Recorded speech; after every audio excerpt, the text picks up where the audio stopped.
சற்று முன் கிடைக்கப்பெற்ற மிக மிக முக்கியமான செய்தி ஒன்று வெளியாகி உள்ளது. திராவிட முன்னேற்ற கழகத்தின் மிக மிக முக்கியமான நிர்வாகியாக இருக்கக்கூடிய பொன்முடி அவர்கள் தற்பொழுது பதவி பறிக்கப்பட்டது. சமீபத்தில் குறிப்பிட்ட சமூகத்தினருக்கு எதிராக சர்ச்சையில் சிக்கியதன் காரணமாக அவரது வனப்பகுதி துறை அமைச்சராக செயல்பட்ட பொன்முடி அவர்களது முழுமையாக பறிக்கப்பட்டதை ஸ்டாலின் அவர்கள் அதிகாரப்பூர்வமாக அறிவித்தார். அதனைத் தொடர்ந்து ஸ்டாலினை சந்திப்பதற்கு பல முறை முயற்சியும் செய்தார். ஆனால் ஸ்டாலின் அவர்கள் மறுத்துவிட்டார்.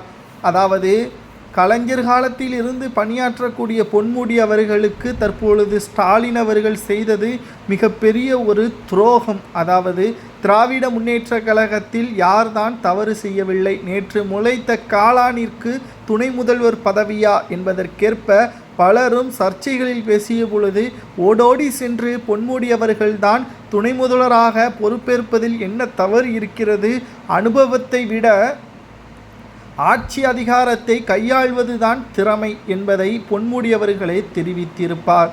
ஆனால் பொன்முடி அவர்கள் இவ்வளவு திமுகவின் கோபாலபுரத்திற்கு ஆதரவாக செயல்பட்ட போதிலும் கூட ஒரே நொடியில் தூக்கி வீசிவிட்டது திமுகவின் தலைமை. இந்த நிலையில்தான் அதிமுகவில் பொன்முடி அவர்கள் இணைய உள்ளதாகவும் முக்கிய பதவி வழங்கப்பட உள்ளதாகவும் தற்பொழுது கிடைக்கப்பெற்றுள்ளது. விழுப்புரம் முழுவதுமாக பொன்முடி அவர்களது ஆதரவாளர்கள் இருப்பதாலும் சில எம்எல்ஏக்களும் பொன்முடிக்கு ஆதரவாக இருப்பதாலும் அவர்களுடன் இணைந்து அதிமுகவில் இணைய பொன்முடி அவர்கள் திட்டம் போட்டுள்ளார்.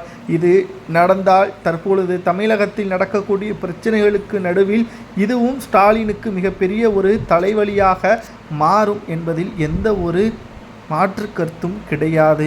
அதேபோல் அதிமுக வெற்றியடைந்தால் பொன்முடி அவர்களுக்கு மிக உயரிய பதவியும் வழங்கப்படும். அதாவது பொன்முடி அவர்கள் அதிமுகவில் இணைந்து அதிமுக வெற்றியடையும் பட்சத்தில் மேலும் 2026 சட்டசபை தேர்தலில் கூட பொன்முடி அவர்களுக்கு வாய்ப்பு வழங்கப்படாது என்ற தகவலும் கிடைக்கப்பெற்றுள்ளது. இதையெல்லாம் மனதில் வைத்து கொண்டு தான் தற்பொழுது பொன்முடி அவர்கள் அதிமுகவில் இணைய உள்ளார். சரி, எதற்காக அதிமுகவில் இணைய வேண்டும்? பொன்முடி அவர்கள் தற்பொழுது எம்எல்ஏவாக இருக்கிறார். அந்த பதவியும் அவரிடம் இருந்து பறிபோனால் அமலாக்கத்துறை அதிகாரிகள் எப்போ வேண்டுமானாலும் பொன்முடியை தூக்கலாம். வயதான காலத்தில் பொன்முடி அவர்களுக்கு இதெல்லாம் தேவையா? அது மட்டுமல்ல, அவரது மனைவி விசாலாட்சி அவர்களையும் கைது செய்வதற்கான ஏற்பாடுகளையும் அமலாக்கத்துறை அதிகாரிகள் செய்வார்கள். இதிலிருந்து பாதுகாப்பதற்குத்தான் அதிமுகவில் இணைய திட்டமிட்டுள்ளார் பொன்முடி அவர்கள்.